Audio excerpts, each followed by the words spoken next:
بسم الله الرحمن الرحیم. سمره خوشحال ویدونکي چې دې ټولو ته دا خواست ده چې دا وي که نن د میر د پي ټي ایم او د جمعیت علماء اسلام او د نن مختلفې ملګري یو میټینګ او مشوره وشوه.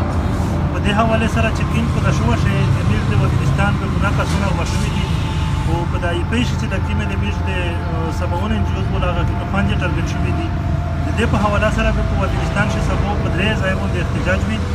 یو به په تحصیل د تخیل باندې وي سبا په 2 بجې سیکنډ ټایم او یو به په شو او په سپلمون باندې وي په 3 بجې. درېیم احتجاج به په ګرلې چوک باندې وي په 2 بجې. چې څومره ملګري دي کومې احتجاج ته چې ځانونه رسوای شي نو خامخا به یو نه احتجاج شي چې دې پوره ممکن وي هغې ته ځانونه ورسوي یو په درنه توګه باندې چې دا اوس د قوم د کلي د طرف نه چې د کومې بدبختۍ او د کوم واقعات په دې وزیرستان کې روان دي په دې باندې ولس خپله ناخوښي څرګندوي. ډېره مهرباني ډېره شکر. میژو چکیم د کنځای د غد پورا جرګې د پورا کیم نو مینا او خستی دي هغه کسون د خپل ځمواري ادا کو د احتجاج کمې وغولې د پورا دی ګوند ځمواري چې په خپل کلی شې دی دا اوس چې په احتجاج کامیاب